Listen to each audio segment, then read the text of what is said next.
Rashid brothers से मिलकर मनु को लगा ही था कि टेम्पररी मुसीबतों से निकल गया है। तभी उसे बिहार से रुचि की कॉल आई और पता चला कि शिवानी को अर्जेंट ब्लड की जरूरत थी। शिवानी, जिसका ब्लड ग्रुप O नेगेटिव था। O नेगेटिव एक ऐसा ब्लड ग्रुप था जो किसी भी दूसरे ब्लड ग्रुप को चढ़ाया तो जा सकता था, पर रिसीव करने के लिए उसे सिर्फ O नेगेटिव ही चाहिए था। शिवानी की सिचुएशन टफ थी और ये बात स्कॉर्पियो में बैठे बैठे गौरव भी समझ गया था। मनु ने तुरंत गायत्री को फोन मिलाया। हेलो मन्नू, कहाँ हो तुम? कैसे हो? ये सब फॉर्मेलिटीज बाद में करेंगे गायत्री, अभी काम की बात सुनो। शिवानी को मेजर चोट लगी है, उसको अर्जेंट ब्लड की जरूरत है। ओह गॉड, कैसे, कब, कहाँ, क्यों, किसने मारा? ये सब बाद में। बिहार में एक सीतामढ़ी नाम की जगह है, गूगल कर लेना, पता चल जाएगा। वहाँ शिवानी पहुँच रही है।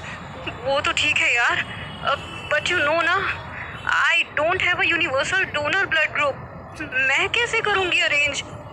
तुम एक बार मुस्कान को बोलो ना। उसको भी बोलूंगा, तुम अपनी तरफ से ट्राई करो, देखो कोई कनेक्शन निकले तो। मुझे बहाने नहीं चाहिए, ब्लड चाहिए। Do something. भूलो मत, उसने तुम्हें तब ब्लड दिया था जब तुम्हारे पास और कोई ऑप्शन नहीं था। आई नो यार, मैं भूली नहीं हूँ, बट मन्नू ने गुस्से में फोन काट दिया।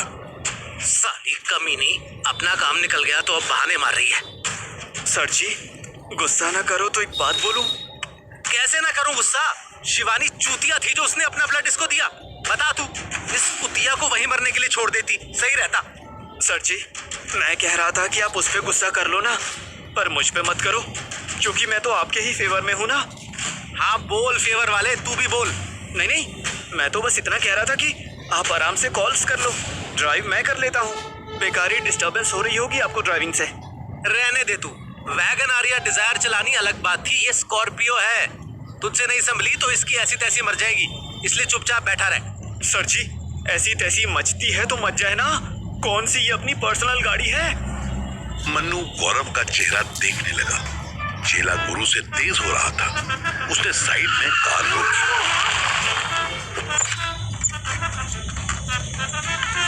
गौरव ड्राइविंग सीट पर तो आ गया, पर उसने कार आगे नहीं बढ़ाई। मनु ने तब तक मुस्कान को कॉल मिला दिया।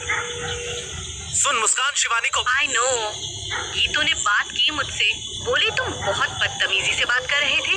तो क्या पूजा करूं उसकी? बहाने बना रही थी कि ये नहीं हो सकता, वो नहीं हो सकता। बहाने नहीं थे वो, सच बता रही थी। तुम्हारी इमरजेंसी के अलावा भी लोगों के पास काम होते हैं। तुम मुझे लोकेशन भेजो उसकी, मैं अरेंज करवाती हूँ कहीं से।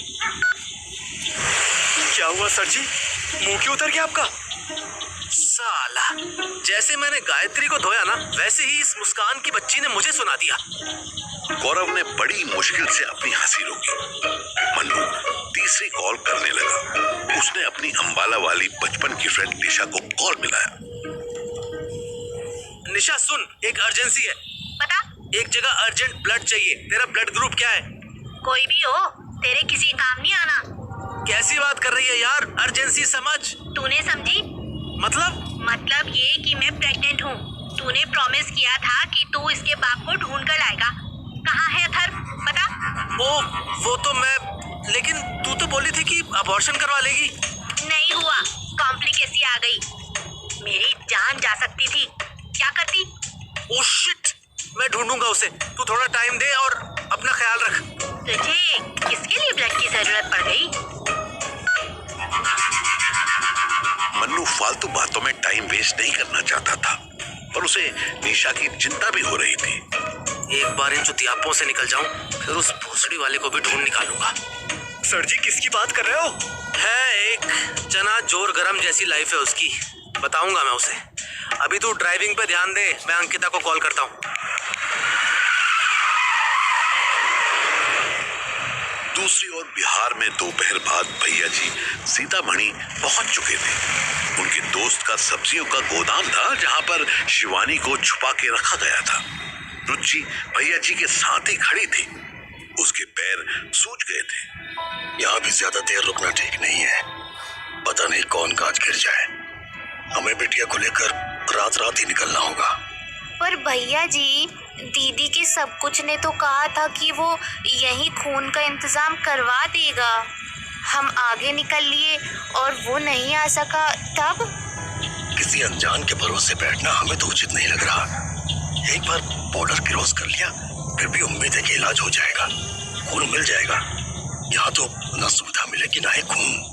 लेकिन रास्ते में पकड़े गए तब? अब इतना रिस्क तो ले ही पड़ी बबुनिया। अभी तक हरी इच्छा से सब कुशल हुआ है, आगे भी होगा। रुचि इधर उधर देखने लगी, फिर मोबाइल निकालकर बोली, आपके मित्र यहाँ किसी डॉक्टर का इंतजाम करा सकते हैं? काहे? मान के चलिए कि दिल्ली वाले ने रक्तदान के लिए किसी को भेज भी दिया तो रक्त चढ़ाएगा कौन? हम आप तो कर नहीं पाएंगे। भैया जी सोच में पड़ गए। उनके मन में पहले ही ये चल रहा था कि वो सिकंदर से दोस्ती निभाने के चक्कर में ये कहाँ आके फंस गए। इसी में रुचि बार बार कोई न कोई परेशानी बताकर उनका बीपी डाउन कर रही थी। तो तुम चाहती हो कि खून का इंतजाम होने से पहले ही हम डॉक्टर का इंतजाम कर लें? बिल्कुल ही बुड़बक होगा। नहीं, हम नहीं है बुड़बक। आपकी उम्र में छोटे जरूर हैं, पर बुड़बक नहीं है। हम इतना तो समझते हैं कि खून मिलना एक बात होती है और उसको चढ़ाना एक बात। अगर हम नेपाल लेकर गए, वहाँ भले ही कोई आदमी मिल गया जिसका ग्रुप दीदी से मिल सकता है, पर डॉक्टर नहीं मिला ना, तो आप क्या करेंगे? यहाँ कम से कम आपको जानने वाले तो हैं, वहाँ तो आपको कोई भी नहीं मिलेगा। भैया जी को रुचि का लॉजिक ठीक लगा, पर एक बच्ची के दिमाग की तारीफ करना भैया जी की ईगो को हर्ट कर सकता था। उन्होंने धीरे से मुंडी हाँ में हिलाई और बोले, जान पहचान का डॉक्टर तो निकल ही आएगा यहाँ, और उसको पैसा तो देना पड़ेगा ना। ये बदबू किस चीज का आ रहा है? वो अंदर जो साग सब्जी लगा है वो सड़ रहा होगा। ये ऐसा ही करते हैं, बाहर सब बढ़िया फ्रेश सब्जी लगाते हैं, उसी में अंदर थोड़ा पुराना पचा माल भी चिपका देते हैं। फिर तो दोनों समाधान हो सकते हैं। हमें कुछ पैसे दीजिए, हम बाजार होकर आते हैं। अरे कितने पैसे, कौन सा बाजार, क्या लाना है, हमें बताओ तो सही। ये क्या मतलब हुआ कि बाजार जाना है, रुपया दो? यहाँ कोई मेला लगा है? ओहो, हम ये सोच रहे थे ना कि दीदी को ट्रक में ले जाते हुए किसी पुलिस ने देख लिया तो कैसे बचेंगे। उससे बचने का तरीका सूझ गया हमें। आप हमें पैसे भी मत दीजिए, बस जो डॉक्टर से आप बात करेंगे ना, जिनको बुलाएंगे, उनसे हमारी बात करवा दीजिएगा। हम उन्हीं से अपने मतलब का चीज मंगवा लेंगे। आप उनको बुलाइए, हम तब तक दीदी के सब कुछ वाले आदमी की खबर लेते हैं। भैया जी ने हाँ में सर हिला दिया।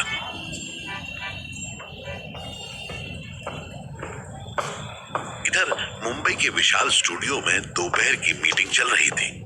इसमें विशाल का असिस्टेंट आशीष भी था, आसिफा और सुहाना भी थी, और इन्हीं के बीच मीरा सबसे लास्ट में आकर मीटिंग में बैठी थी। So can we start now? सब आ गया ना? इससे पहले कि कोई कुछ बोलता, आसिफा का फोन बजने लगा। मीरा उसके ठीक साथ में बैठी थी। आसिफा ने जल्दी से स्क्रीन देखी और फोन साइलेंट कर दिया। Please silent your phones, everybody. Please, I need your full attention. Asifa mobile silent कर ही रही थी कि फिर बजा। अब की मीरा की नजर उसकी स्क्रीन पर पड़ गई। उसमें जनाब मन्नू दिल्ली लिखा हुआ था। आसिफा ने फिर मोबाइल साइलेंट कर दिया। Asifa, any problem? No Ashish, please continue. Good. तो मैं आपको बताना चाहता हूँ कि अगले ही सेकंड पर मीरा का फोन वाइब्रेट होने लगा। उसने झट से चेक किया तो कॉल मन्नू का ही था। वो शॉक्ड हो गई। ये मन्नू और उसके फोन के मन्नू कहीं शेम तो नहीं? What's wrong with you guys? Hey, Mira, shut the fuck off your phone or get out of this meeting. आशीष इतनी जोर से चिल्लाया कि मीरा का चेहरा गुस्से से लाल हो गया। फोन वो साइलेंट कर चुकी थी, पर मन्नू बार बार कॉल कर रहा था। जा, तू बाहर जा, अरे कॉल अटेंड कर ले। इस फॉर्म्स करके क्या करेगी? निकल। मीरा गुस्से में उठी और बाहर चली गई। मीरा आंखों को जैसे तैसे संभालते हुए बाथरूम तक ले गई और उसके बाद शीशे के सामने फफक कर रो पड़ी। तभी मन्नू की तीसरी कॉल आ गई।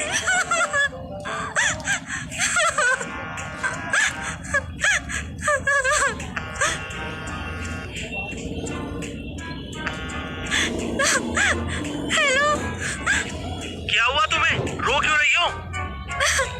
रात 2 बजे से काम कर रही हूँ। जिसने जैसा कहा वैसा गा दिया मैंने। फिर भी इतनी गंदी तरह से बात कर रहे हैं मुझसे। ऐसा क्या कह दिया? आपका फोन आया ना तो बोले बाहर जा यहाँ से, गाने वाने गाकर क्या करेगी। वहीं जब आशिफा का फोन आया था तो उसको प्यार से समझा दिया। आसिफा? कौन? मेरी सिस्टर, उसको भी किसी मन्नू का कॉल आया था। वो आप ही तो नहीं थे? हाँ, मैंने एक आसिफा को अभी फोन किया तो है। हो सकता है वो वही आसिफा हो जो तुम्हारे साथ बैठी थी। एनीवेज, मैं सब बाद में बताऊंगा। अभी आंसू पोंछो और मेरी बात सुनो, अर्जेंट है। मीरा तुरंत अच्छे बच्चों की तरह बात मानकर आंखें पोंछने लगी। क्या? बताओ। मुझे कोई ऐसा पर्सन चाहिए जो 2 से 3 यूनिट ब्लड डोनेट कर सके। डोनेशन की बजाय पेमेंट चाहता हो तो भी कोई दिक्कत नहीं। सब ठीक तो है ना? आपको तो कुछ नहीं हुआ? गौरव ठीक है? नहीं, ठीक नहीं है। गौरव ठीक है पर सब ठीक नहीं है। मेरी एक बहुत ही क्लोज फ्रेंड को चोट लगी है। वो अभी सीतामढ़ी में है। ये कहाँ है? बिहार में। मैं वहाँ किसी को नहीं जानती। हिमाचल में होता तो मैं। अरे यार सॉरी, सबसे इम्पोर्टेंट सवाल तो पूछा ही नहीं। तुम्हारा ब्लड ग्रुप क्या है? मेरा ब्लड ग्रुप ओ है शायद। हाँ, ओ ही है। ओ क्या, नेगेटिव या पॉजिटिव? 1 मिनट, मेरे पर्स में एक कार्ड है, उसमें लिखा है। वेट। उधर मन्नू गाड़ी में बैठा बैठा उंगलियां क्रॉस किए भगवान से मना रहा था। वो अब तक अपने दोस्तों यारों के साथ साथ कोटा की गायत्री को, भोपाल की मुस्कान को, अंबाला की निशा को, नोएडा की अंकिता को, होशियारपुर की अफसाना परवीन को, मुंबई की आसिफा को फोन करके पूछ चुका था। एक आसिफा के अलावा सबने फोन उठाया था पर किसी का भी ब्लड ओ नेगेटिव नहीं था। नियरेस्ट अफसाना परवीन थी जिसका ओ पॉजिटिव ब्लड ग्रुप था। हेलो मन्नू जी। हाँ बोलो ना, सुन रहा हूँ। ओ नेगेटिव है मेरा ब्लड ग्रुप। आपके काम आ जाएगा क्या? यस, अभी के अभी वहाँ से निकलो और एयरपोर्ट पहुँचो। मैं फ्लाइट अरेंज करता हूँ। उधर मीरा बाथरूम से बाहर निकल ही रही थी कि सुहाना उसके पास आई और बोली, चुपित, ऐसे क्यों आ गई तू? जा, आशीष सर बुला रहे हैं। विशाल सर तेरी आवाज के फैन हो गए हैं, तुझे दूसरा सॉन्ग भी दे रहे हैं। मीरा सोच में पड़ गई।